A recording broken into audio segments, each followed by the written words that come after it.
Welcome to episode 3 of the DDHL podcast. This is KYD, three-time champion, with my three-time guest, Derek Three Tonin, times. weekly recap analyst. How's it going, my man? It's going good. How you doing?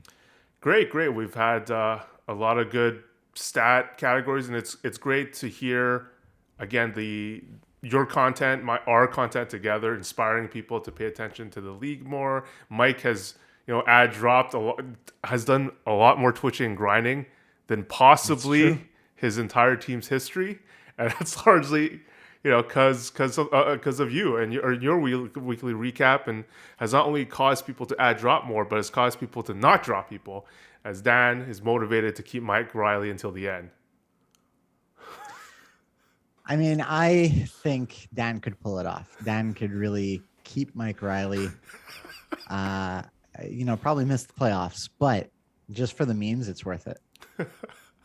All right, I'm going to get to the main topic, which is stat categories, which will probably be the main topic for a while until a vote, and ideally we have a poll before the end of the season, of course. I think, and from my perspective, what is the most likely to pass is probably the breakup of truck to two categories, because it adds an extra skater category. So despite a lot of people saying like it might not influence the balance of skater category enough, I mean, it's a step in the right direction. And I think an argument people haven't mentioned, and I give credit to other Derek and Gobby when I had lunch with them at a Indian restaurant after I forget where we went, but they mentioned how defensemen, the borderline ones, there's not enough to differentiate them. So Yeah. that's why it made sense. So that's why I didn't consciously realize this, but that's why I decided to abuse truck, because when you look at the top free agency, you're going to be like, okay, plus minus or truck, and you're going to take the less volatile truck guys that produce a lot of truck. And they said that if we did like split up and offer blocks, now you're given a choice. There's another vector to consider. So what do you think? What do you think is the most likely to happen? No change? I see. I think there is going to be change. When they said that, are they saying it's a good thing that there's another vector there, or is it Yeah, yeah. adding complication? A good thing. Like it's not boring. It's not just like Car Young just knowing to add all the more uh, truck guys without like much strategy. Here you have to decide. Oh, do I want the plus minus guy with more blocks, or do I want more truck, less plus minus? Like there's a decision at least. Yeah, I like that too. And like anything that gives you more choices in how you want to build your team while not adding like fake choices is kind of what I'm trying to go for. And that's partly why like I've never been a fan of adding shots. Like I feel like the guys who are going to benefit the most from shots are those top line forwards who are going to be giving you lots of points anyway. Whereas breaking up truck really will give you different layers with how you pick like your lesser forwards or your defensemen, and then it gives you another dimension to kind of judge with. I agree. I think it's probably the most likely changes to happen, breaking up truck and possibly dropping a goaltending category. um, what I would say though is because like every time we've talked about these as being the most likely, I know some guys have said, yeah, but it's not enough. And like you said, like maybe it doesn't change the ratio enough. And what I'd say to that is, well, what are you going to propose that's more likely to pass that will do what you want it to do? I don't see it yet. And the guys who are saying that, I don't feel are putting out their own proposal. So I would encourage them to do that. But I like, to take it to a U.S. politics simile. I think this is the skinny proposal, whereas the full proposal just won't get enough votes. On the subject of like the combined goal categories, I think we have a discussion where I felt like you do want.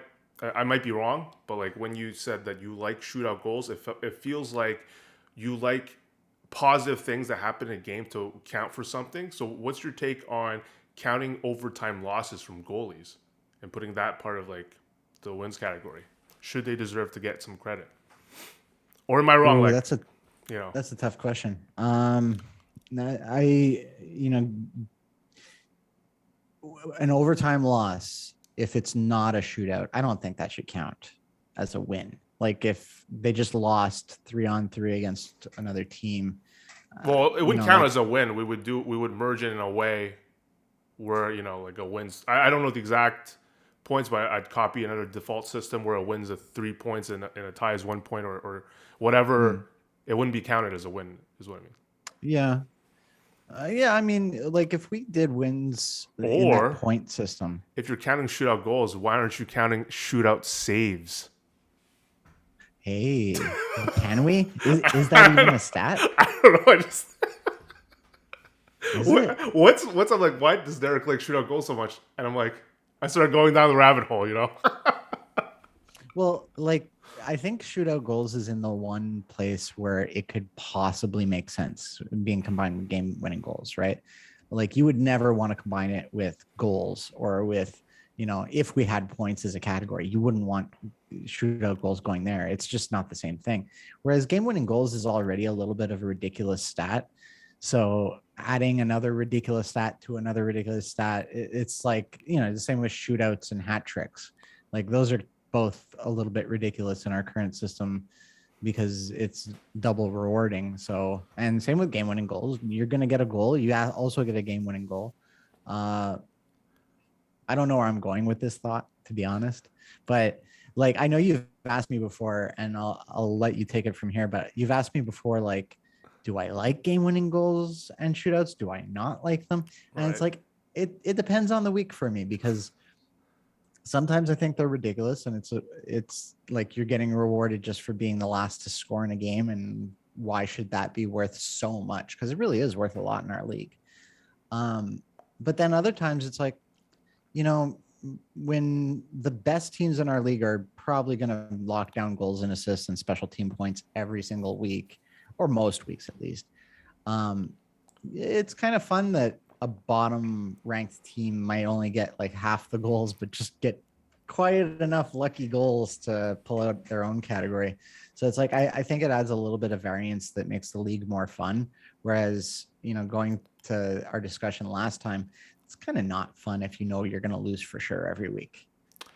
Yeah. So I think that's why I made that comment in one of the long threads. I want to talk it on a podcast. People are more likely to listen to what I have to say here than read my long ass posts. But I said the same thing. I can't really actually reject any category that I think is like lucky or bad because you can argue it as being that random, poker fun element, right? And I can't, as long as we basically say, I mean, the argument would be like how many categories of that type that we want, and are there similar type of categories that are more fun to track than them? That would be how I would dismiss game winning goals. But if you come to me and you say like I like the fun aspect of it, I'm not, there's no argument against that. It's just, I can see that like having that lucky thing.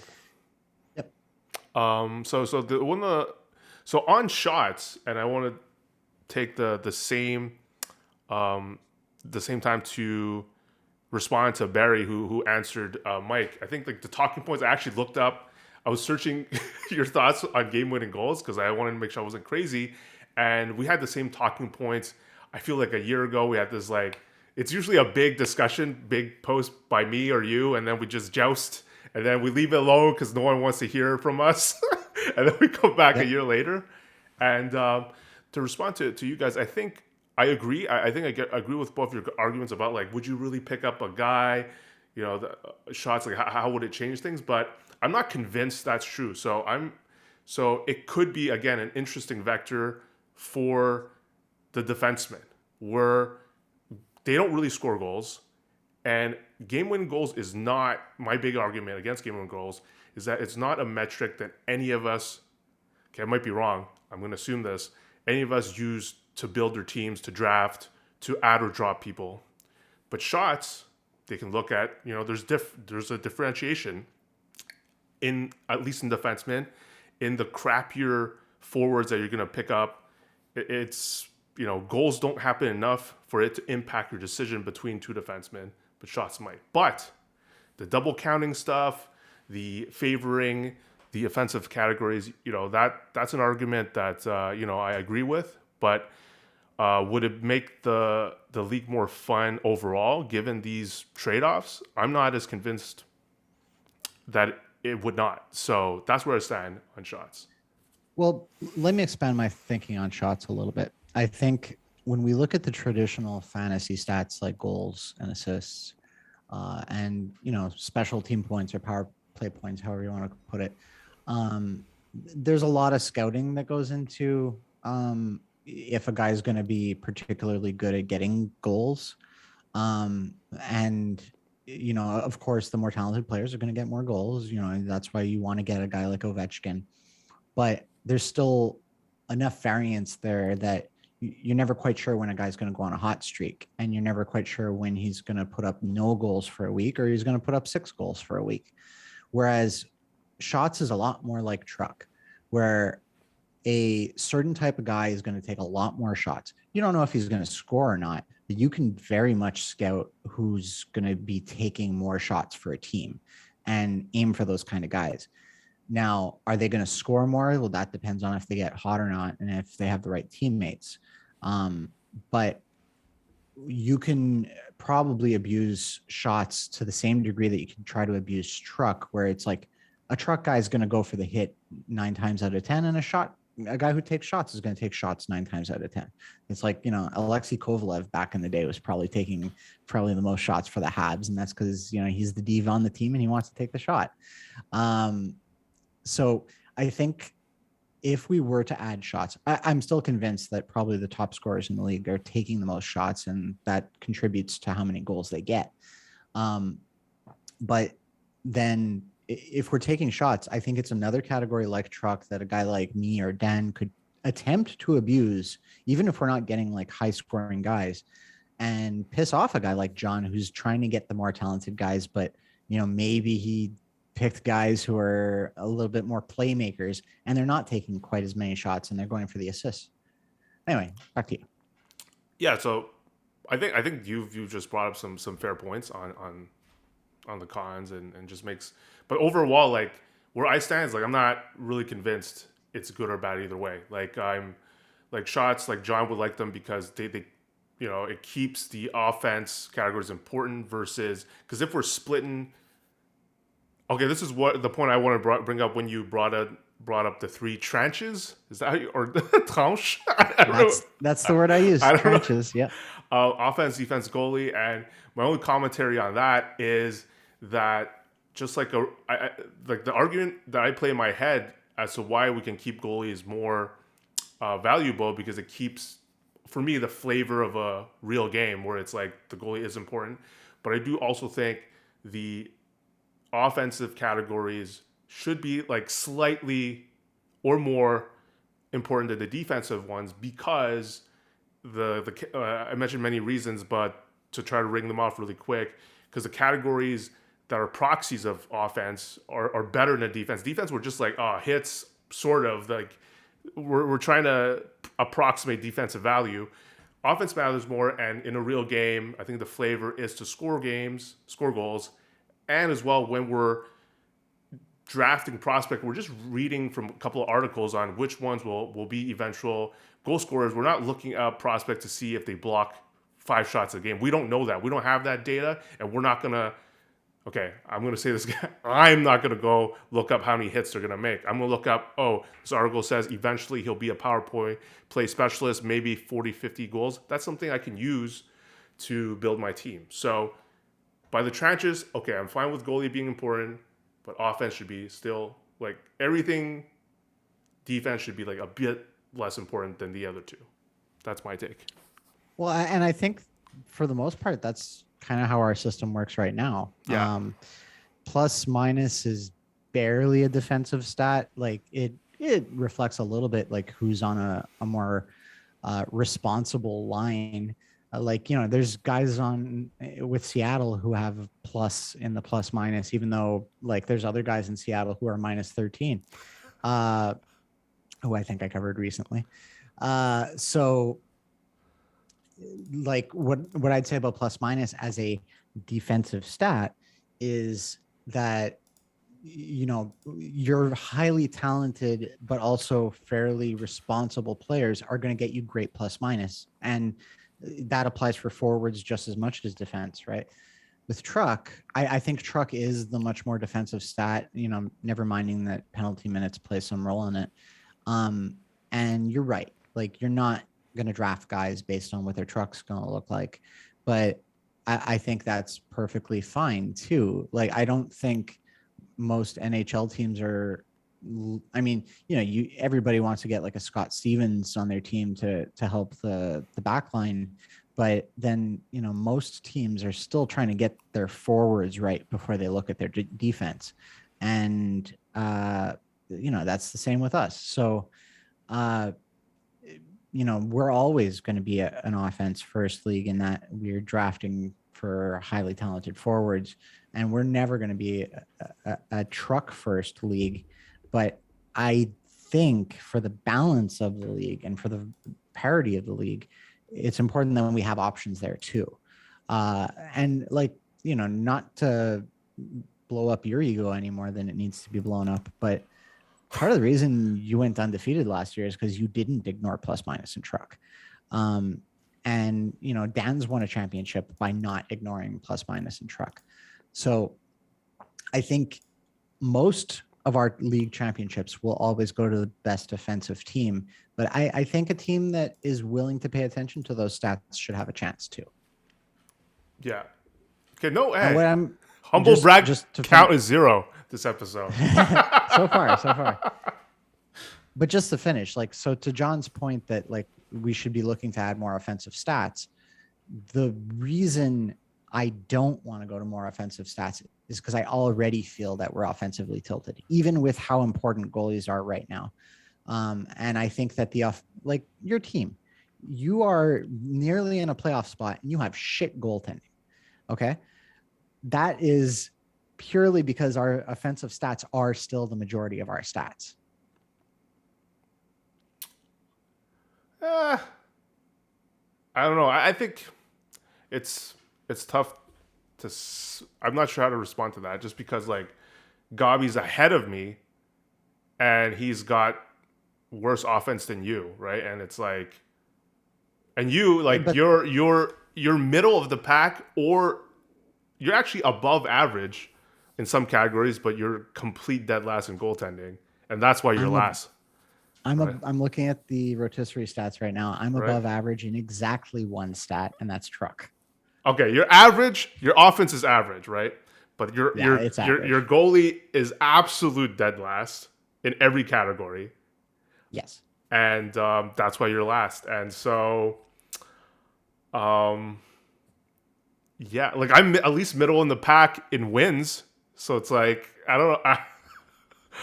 Um, Lily, I'm looking at you. You are one of the top four teams in goals, assists, plus minus, special team points, truck, game winning goals. okay, That's okay, six. you're gonna make me humble brag, but like we've discussed plus minus truck, they're defensive categories. I put effort into being good at those categories. Um, Yes.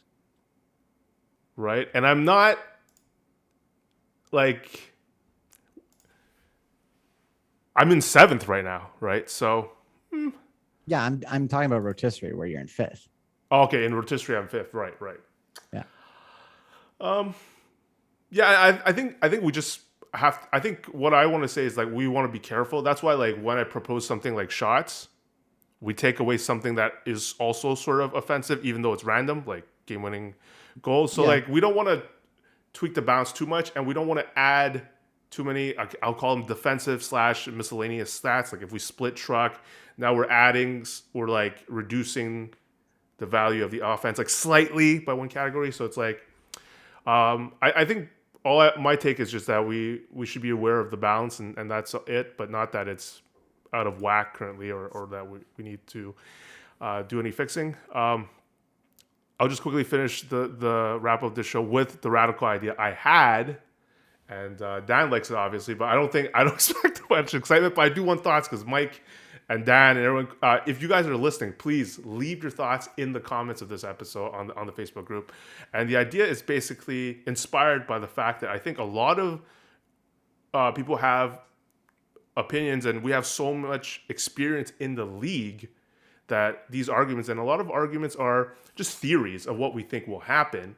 And I think we have the luxury of putting the categories, some categories, into practice without, like, we can change our mind the very next year, right? So what inspired us was like thinking about face-offs. Do we want face-off one? Do we want net face-offs, which is face-off one minus face-off loss? Do we want face-off percentage? And when I started thinking about face-off percentage, which I wasn't sure about, like whether I liked it or not, I'm like, maybe it might be interesting. Like, you have a guy on your team that's really good at face-off, has a high volume of face-off, and maybe the strategy that you take is like, okay, then I just don't want any other face-off guys on my team, so I always win that category. Would that be interesting? Would there be some? And so I thought, is it that bad if we decide to experiment with a category for the next few years? Is it that bad that, let's say, we all propose 2 to 3 categories we like, we put them in a poll. When John picks the draft order, he also randomly draws from the top 3 categories of the entire league that we decide is the top 3 categories we want to try, and randomly picks one, so that it's fair. No one says like they're being picked against because of how their team is constructed, and we try it out for a year.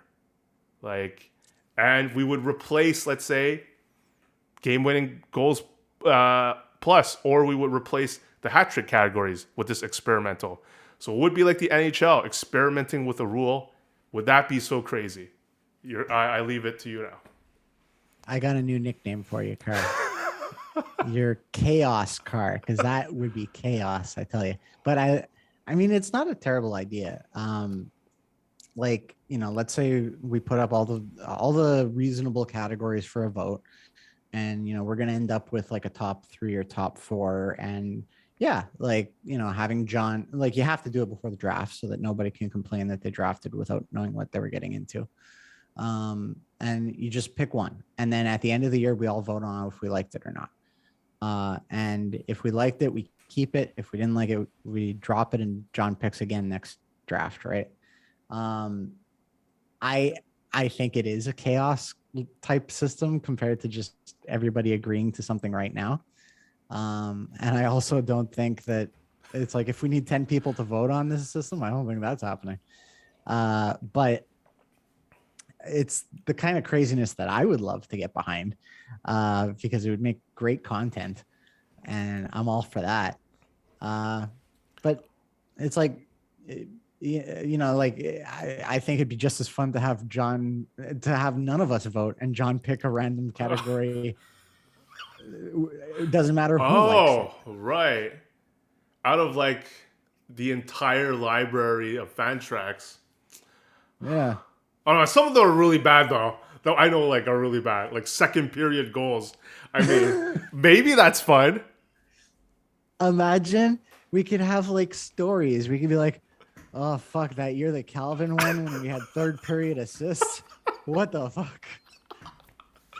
That I mean, you know, the thing is, like, again, against the status quo, people, we've kept this league running for 17 years because we try to tweak the rules when we see something that is clearly, you know, bad. And again, that's why we've been able to do changes. So, and here I think we've got to the point where a lot of us just, again, my main argument is like, a lot of us have theories on how people might hate or like face-off, or how that might impact goalie categories. And me, I'm just like, I'm not really, like, it might be true, but I'm not convinced in practice that a lot of these things will happen the way people think will happen.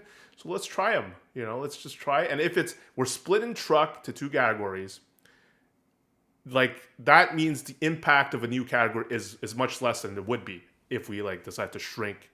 So I don't know. It's worth a look. And yeah, like, I because I don't actually know how I feel about face-off percentage. Like I said, would it be interesting, or would it be just freaking boring? Like, you just have would it be really that easy to construct a good face-off team? End of story. It might be. Yeah. Um, Well, going to that point, like, would it be interesting? It's like if we add a category and it doesn't change how you think about your team, it's not a great category to add. Like we have to be doing something that kind of changes the equation.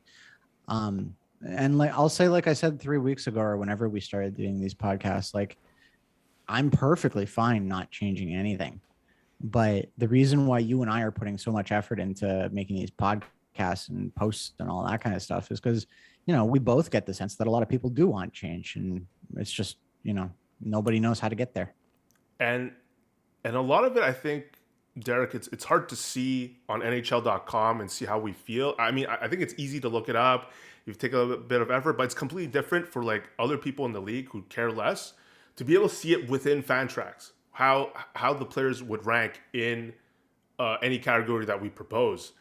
Like having a good feel for it, which we would be if we added it for next year. I think it's not because it's not trivial for John to add it for us to see without it being part of an official category. So I think there's a lot of value of actually being able to see the category, play with it, and mess around. How we build, and a lot of it, like we're gonna keep our core basically the same regardless of the extra category. I think it might affect one or two keepers, but then the draft and everything, we can see if it affects our decision, and that would be really interesting. But I Yeah, don't I want to agree. take too much of your time, so let's call that a wrap. And Hey, well, wait. no, We go we ahead. got to talk about this Calvin Oh, and okay. Gobby trade. Sure. You did a bit of So, research on it. well, before I talk about my research, what do you think? Like, do you think there's a winner in that trade, or, uh, yeah, what are your thoughts? So I think what's been happening in the league is that a point per game guy, we've decided, I don't know if it's right or wrong. Like that's maybe something that you might have an opinion on, but like we've decided it's around that first to second rounder. So Backstrom, who apparently is supposed to come back healthy this week, if he's able to be close to a point per game, I think the league so far has said that a second round is about what he's worth. And then there's like third and four for Cop, who's like possibly a 50, 60 point guy this year. So I think it's close. I think it's close. I haven't looked at the makeup of the heavy loots to see if it's like the right fit for his team, but I mean, he thinks he has one of the best goaltenders. He's added a few offensive pieces. I guess it makes sense. So, like, I have two takes on this trade, and like, I'll start with the point per game thing. I think a point per game guy should be worth more than a first, personally, like just on his own. You can't pick up point per game guys easily. Drafting them, I mean, we all want to draft point per game guys. If your team is entirely point per game guys, if all your keepers are point per game guys, then you have a very solid team. Whereas us bottom half guys do not have point per game for all our keepers. So I think that a point per game guy should be worth a first plus more, personally. I think that selling a guy for, I mean, if you're looking at an older guy who is not going to be a definite keeper, then I can understand downgrading that to a second. But Backstrom probably still has 3 or 4 good years left, so he might be worth a keeper for some teams. I probably would have kept him if Yeah, I okay. had him. Good point. Now, in terms of who won this deal, I think Gobby won this deal, personally. Even if, I mean, he gets 3 solid pieces that are going to help a playoff push. And, I have it on good authority that he's still hunting for more pieces. So, he's not done. Is Tanev still Um, available? Yeah, you say Tanev that. is You, still you available. say that every week. Uh, You got to say that every week. and, like, we're all whispering right now about if the NHL is going to stop or cancel the rest of the season. Guys, make your trades now because especially selling teams, get the draft picks now, because if we cancel this season, like, nobody's playing for the championship. Like, imagine the crazy luck we would have if Barry doesn't get to win as the Chinks, John doesn't get his first, Jake doesn't get his first win, and we just cancel the season. What amazingness that would be. Anyway, my final point about the trade is I think this, and I make a lot of jokes about Kalvin, and I personally don't want to be too mean spirited towards Kalvin more than I need to be. But Kalvin drafted Backstrom in the first round, and now he's trading him for a second round pick. Kalvin, why? First of all, you were dead last in the league last year, and you drafted Backstrom, who is how old? 30, 30 something? Yeah, 34. 34. You're dead last in the league last year, and you think you're going to pick up a 34-year-old center to help you bounce back? Like, come on, man. What are you doing? And then you trade this first round pick for a second. What are you doing? I don't get it. I think your point per game comment is yeah, you're right. You've convinced me. I agree with you. I think maybe you downgrade, like for Backstrom specifically, you downgrade him because he's older and he might not be close to a point per game. That's where, but like your comment on players being point per game or above being worth more, I agree with that. And yeah, I think the only bizarre thing is like Kalvin could easily like keep Backstrom. I think like the thing I critique about his team since his talent has retired is that his keepers look kind of trash, and that's why I knew his team would struggle this year because I looked and he's like his last few keepers. I'm like, I don't even have to think about them if they were on an average team. Like they're not a keeper quality, and I think by trading away Backstrom and Kopp, both who could be keepable, like on his team is like really weak in terms of depth. So we'll see. I think that's my take. I'm just taking a quick look at who he drafted. So he drafted Backstrom in the first round.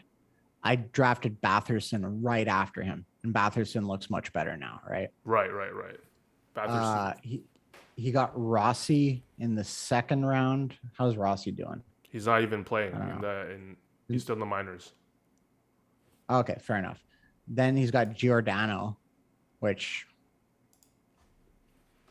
He's not doing like well on Seattle. what's Kalvin doing to prepare for these drafts? Going to swim meets? The Okay, mean, I said I should. the I said I limit, shouldn't be mean to Kalvin. the mean spiritedness has hit its limit. Although It's late. I love it. Though my favorite, the one that I still remember is the one I'm like, what are you doing? Memeing it? Just memeing at this point? Like that's all you're doing.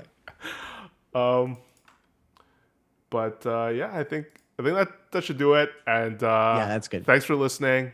And we'll see you next week or next year, depending on how Yeah. inspired we feel. Ciao for now. Take care. Bye.